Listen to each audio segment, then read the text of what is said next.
श्रुति अग्रवाल की इकलौती लड़की थी जिसका नाम था रजनी, मगर सभी लोग उसे रजनी नहीं रजनीकांत के नाम से बुलाया करते थे, क्योंकि रजनी बचपन से ही सुपरस्टार रजनीकांत जी की बहुत बड़ी फैन थी।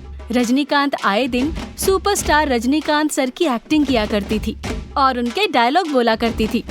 घर के किसी काम में रजनीकांत का मन ही नहीं लगता था। उसकी इन हरकतों से परेशान होकर रजनीकांत की माँ ने उसके 21 साल पूरे होते ही उसकी शादी देवेंद्र नाम के लड़के से करा दी। एक रोज देवेंद्र की माँ मायावती अपनी बहू रजनीकांत को आवाज लगाती है, रजनी, ओ रजनी, अरे सुन रही है या कान में हेडफोन लगाए गाने सुन रही है? रजनी, ओ रजनी। रजनी, अरे कहाँ है रजनी? अरे बहू, तू ही तो है रजनी, और कब से तुझे आवाज लगा रही हूँ, सुनाई नहीं देता है क्या, या कान में रुई लगाई हुई है? पहली बात तो ये कि मैं रजनी नहीं हूँ। मायावती चौंकते हुए कहती है, हैं? क्या कहा तूने? तू रजनी नहीं तो और कौन है? अरे सासू माँ, मैं रजनीकांत हूँ, रजनीकांत। कितनी बार कहा है आपको कि मुझे पूरे नाम से बुलाया करो? हे भगवान, ये कैसी बहू मिली है मुझे। रजनीकांत, तुझे इस घर में शादी करके आए हुए 1 हफ्ता हो गया है, पर तूने अभी तक मुझे 1 कप चाय बनाकर नहीं पिलाई है। क्या हो गया माँ? सुबह सुबह क्यों ऐसे चिल्लाए जा रही हो? एक तो न जाने कैसी बहू मेरे पल्ले पड़ गई है, जो सारा दिन मार धाड़ वाली मूवी देखती रहती है। हीरो रजनीकांत जी के गाने पर डांस करती है, गाने गाती है। उनकी पूरी एक्टिंग अपनी बहू रजनीकांत से करवा लो। बस घर के काम में ही न जाने इसे क्या आग लगती है। एक काम इस बहू से नहीं होता है। सासू माँ, ये घर के काम मेरे बस की बात नहीं है, मगर मैं रजनीकांत सर की तरह फुल स्टाइल में डांस करके आपको दिखा सकती हूँ। देखा बेटा, ये घर का कोई काम नहीं करती है। अरे मुझे तो इसके कमरे में भी जाने से डर लगता है। कल ही मैंने इसे अपने कमरे में तकिए के साथ फाइट करते देखा। अरे रे, क्या हाल बना रखा था उनका। अगर मैं कमरे में जाती तो 1 आध लात घूंसा मुझे भी जड़ देती है तो। अरे सासू माँ, आपको तो फख्र होना चाहिए अपनी बहू पर, जो इतनी अच्छी फाइट करती है। वो सब तो ठीक है रजनीकांत, पर तुम्हें खाना भी तो बनाना आना चाहिए। आखिर कब तक माँ किचन को संभालेंगी? लगता है आपको तो बहू नहीं नौकरानी चाहिए थी, जो खाना और एक रोबोट की तरह फटाफट से पूरे घर की सफाई कर दे। अरे तुझसे तो अच्छा मेरा बेटा एक रोबोट से ही शादी कर लेता। अच्छा, तो ऐसी बात है। ऐसा कहकर रजनीकांत रोबोट की तरह आवाज निकालते हुए उसकी तरह एक्टिंग करने लगती है। सासू माँ, लो, मैं बन गई एक रोबोट।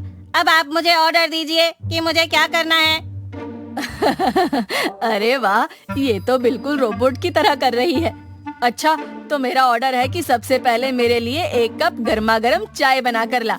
रजनीकांत फटाफट से किचन में जाकर चाय बनाने लगती है। ऐसा कहकर देवेंद्र ऑफिस के लिए निकल जाता है। तभी रजनीकांत मायावती के लिए चाय बनाकर लाती है, जिसे पीते ही मायावती जोर जोर से खांसने लगती है। अरे मर गई रे। अरे बहू, चाय में चीनी की जगह नमक भर दिया है। रजनीकांत रोबोट की तरह बोलते हुए कहती है, चाय के बाद बताइए और क्या करना है मुझे? खाना बनाना है, मगर चाय की तरह नमक भरकर कड़वा न कर दियो। रजनीकांत फटाफट से किचन में जाती है और इस बार सब्जी में नमक की जगह चीनी डाल देती है। जैसे ही खाना बनकर तैयार होता है, वो फटाफट से प्लेट में खाना लगाकर सासू माँ को देती है। क्या बात है रजनीकांत, तूने तो फटाफट खाना बना डाला, वो भी एकदम रजनीकांत सर के स्टाइल में। मैं रोबोट हूँ, कुछ भी कर सकती हूँ। चलो अच्छा है, रोबोट बनकर एक काम तो तूने अच्छा किया कि खाना बनाना सीख लिया। ऐसे बोलकर माया देवी जैसे ही खाना खाती है, वो जोर से चिल्लाती है, हे भगवान, ये क्या किया तूने बहू? खाने में नमक की जगह चीनी डाल दी। अरे अपने आप को रोबोट कहती है, रोबोट कोई ऐसा खाना बनाता है क्या? रजनीकांत को मन ही मन बहुत हंसी आती है और वो मुस्कुराते हुए रोबोट की तरह ही आवाज में कहती है, सासू माँ, आपने ही तो कहा था कि चाय की तरह नमक नहीं डालना, इसलिए मैंने चीनी डालकर मीठा कर दिया। तभी देवेंद्र वहाँ आता है। अब क्या हुआ माँ?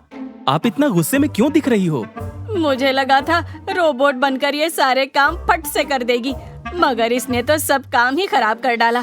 चाय में नमक और सब्जी में चीनी डाल दी। देवेंद्र जोर जोर से हंसते हुए कहता है, मुझे तो पहले ही पता था कि ऐसा ही कुछ होगा। रजनीकांत मन ही मन हंसते हुए बोलती है इन्हें रोबोट बहू चाहिए थी ना, जो इनका घर का सारा काम फटाफट कर दे। अब लो मजे अपनी रोबोट बहू के। रजनीकांत, तुम्हें रोबोट की एक्टिंग करने की कोई जरूरत नहीं है। तुम जैसी हो हमें वैसी ही सही लगती हो। पक्का ना? अब आपको रोबोट बहू तो नहीं चाहिए ना? मुझे रोबोट बहू नहीं चाहिए, पर मुझे रजनीकांत बहू भी नहीं चाहिए, जिसे बस एक्टिंग करना, डांस करना और मार धाड़ करना आता है। मेरी तो मत पर पत्थर पड़ गए थे, जो सुंदर लड़की देखकर अपने बेटे की शादी तुझसे कर दी। रजनीकांत को सासू माँ की ऐसी बातों से बहुत दुख होता है, जिसकी वजह से वो दुखी मन से रोते हुए अपने कमरे में चली जाती है। देवेंद्र अपनी माँ को समझाता हुआ कहता है, माँ, आपको रजनीकांत से ऐसे बात नहीं करनी चाहिए थी। मैं मानता हूँ कि उसे घर का कामकाज नहीं आता है। उसे तो सुपरस्टार रजनीकांत की तरह एक्टिंग करना, डांस करना, वो मार धाड़ पसंद है। मगर इसमें कोई ऐसी गलत बात नहीं है, क्योंकि सभी के अपने अपने शौक होते हैं।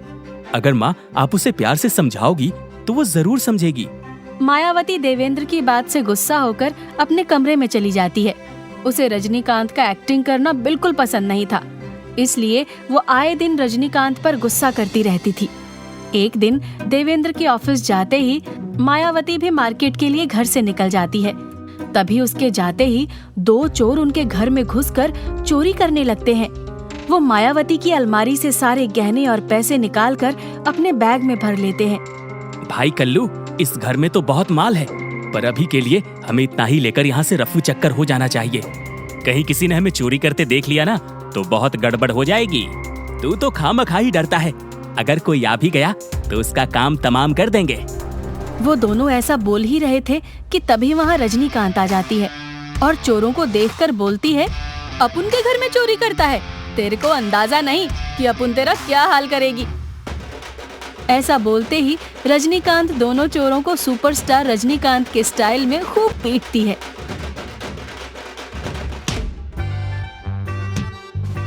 हाय रे मेरी कमर, अरे मर गया रे। अरे ये तो रजनीकांत के स्टाइल में हमें पीटे जा रही है। तभी वहाँ मायावती आती है और देखती है कि रजनीकांत दो लड़कों को लात घूंसों से पीटे जा रही है। सासू माँ, आप आ गई? जरा देखो, ये दो चोर आपकी अलमारी से सारे गहने और पैसे निकालकर यहाँ से भाग रहे थे, पर मैंने इन्हें पकड़ लिया। मायावती तुरंत देवेंद्र और पुलिस चौकी में फोन करती है। पुलिस तुरंत उन चोरों को पकड़कर जेल में डाल देती है और रजनीकांत का शुक्रिया करते हुए कहती है, आज आपकी बहादुरी से हमने इन दोनों चोरों को पकड़ लिया। सच में आपकी हिम्मत की तो दाद देनी होगी, जो अकेले ही आपने इन दोनों चोरों को पकड़कर हमारे हवाले कर दिया। तभी देवेंद्र भी घर आता है और उसे पता चलता है कि रजनीकांत ने अकेले ही दोनों चोरों को मार मार कर पुलिस को सौंप दिया है, तो वो उसकी बहादुरी से बहुत खुश होता है। मायावती भी रजनीकांत के इस कारनामे से बहुत खुश होती है और रजनीकांत को गले लगाकर कहती है, आज तो तूने हमारे घर के सारे गहने और पैसे चोरी होने से बचा लिए। इन सब के लिए जितनी तेरी तारीफ करूं वो कम है। आज तेरा सुपरस्टार रजनीकांत सर की तरह मार धाड़ करना काम आ ही गया, और ये देखकर आज मुझे तुझ पर गुस्सा नहीं बल्कि बहुत प्यार आ रहा है। सच में तू हमारी बहू नहीं है, बल्कि बहू हमारी रजनीकांत है। ऐसा बोलकर मायावती रजनीकांत को गले से लगा लेती है, जिसे देखकर देवेंद्र को बहुत खुशी होती है। इसके बाद से मायावती रजनीकांत से बहुत ही प्यार के साथ रहने लगी। बहू रजनीकांत अपनी सासू माँ को रजनीकांत सर की तरह एक्टिंग करना सिखाती, तो मायावती उसे घर के कामकाज सीखने में उसकी मदद करती। इस प्रकार से वो सभी खुशी खुशी एक साथ रहने लगे।